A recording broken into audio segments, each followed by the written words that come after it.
Okay, so are you ready to dive into this? Exodus chapter 8. We're talking Pharaoh, plagues, the whole divine showdown. And you clearly came prepared with questions. Let's get to it. Well, it's one of those chapters that's more than just ancient history. I mean, these themes, right? Stubbornness, commitment, what it takes to really surrender to something bigger than us, those still resonate. Big time. And speaking of surrender, those frogs, man. Egypt just got covered in frogs. It's kind of funny to picture, right? Till you really think about it. It's not just gross, though. It's strategic. Think about Hatupi, the Egyptian god of the Nile, always shown with a frog in his mouth. So this plague, it's not just inconvenient. It's a direct challenge to their deities. Like God saying, you think your gods are in control of nature? Let's go. Time for a reality check. And Pharaoh, well, he cracks, begs Moses to get rid of them, promises to let the Israelites go. But in your notes, you pointed out something about the Hebrew text here that I thought was fascinating.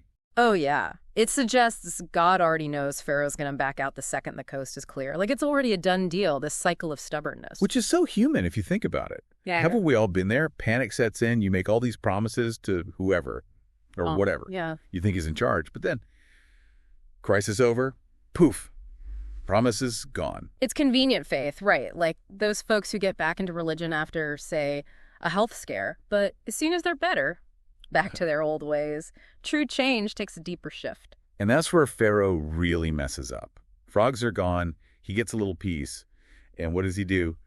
Hardens his heart. Promise broken. It's like he can't even see beyond his own immediate comfort. Which is why I think the next plague hits different. Lice. This isn't just annoying, it's humiliation. It's everywhere. Even the magicians, right? Those masters of illusion, they're stumped. They actually say it's the finger of God, the magicians. It's huge. It's like even Pharaoh's own people are seeing something beyond them.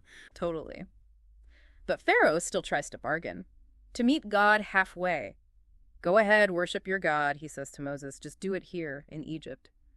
Still clinging to control, not willing to let go. And that's where this deep dive, I think, gets really interesting, because it makes you wonder, why was leaving Egypt so crucial? Why not just sacrifice right there? What was so important about the journey itself? It's bigger than just location. It's about loyalty, really. Imagine trying to, break a bad habit, but you're still surrounded by your old triggers. It's like that.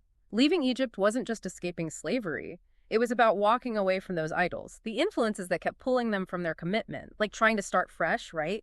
But holding on to all that old baggage, sometimes you need a clean break. That's what it's about. It's about dedication to a whole new path, even when it's tough.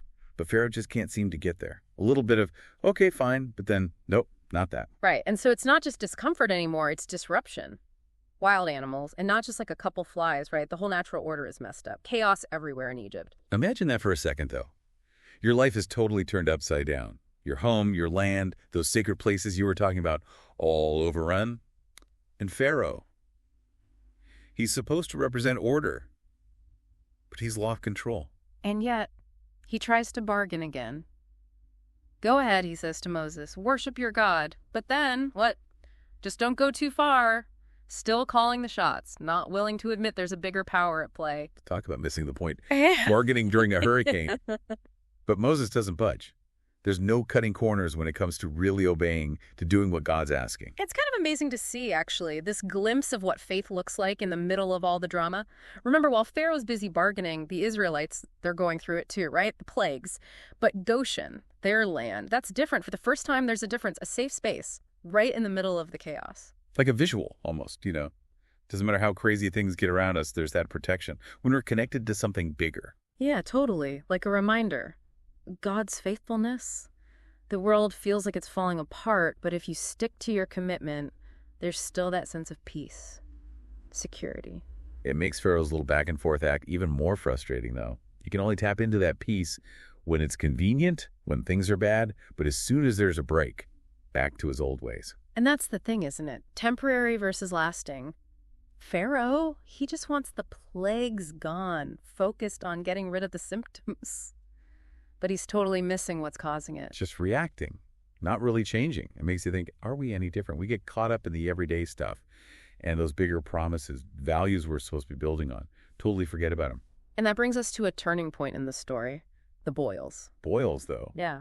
That's rough. Even for Pharaoh, it's not really a negotiation tactic anymore, is it? Feels more like a message. It's personal. This isn't just some inconvenience, it's agonizing.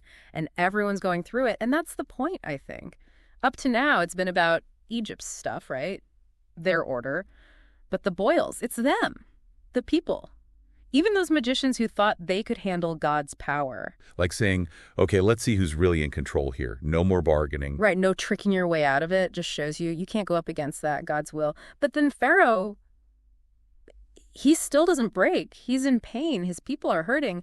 But that pride, it's like he can't get past it. You know, in a way, it's kind of a relief. If Pharaoh, with everything he's got, can be that stubborn, makes my own little struggles seem less intense. It's human, to dig in, even when it's not doing us any favors.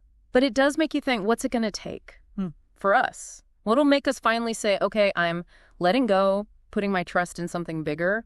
It's a question that comes up a lot in Exodus, doesn't it? And that's what makes it stick with you all these years later. It's more than just plagues in history. It's about faith, stubbornness, those things we hold on to even when they're hurting us. Absolutely. It's showing us ourselves, isn't it? Asking, where are you holding on too tight? Like Pharaoh, where are you resisting something better, something bigger? So much to think about. Wrapping up this deep dive, Chapter 8, it's not really an ending, is it? More like things are just getting started. And maybe that's the whole point. Exodus isn't over. It's happening all the time, inside each of us, every day. So as you're going through Exodus, don't just read the words, right? Think about what they mean. Those choices, the struggles, the moments when they gave in, when they resisted. It's not just on the page, it's happening in you. You're probably starting to see that now. Until next time, keep those questions coming and keep on diving deeper.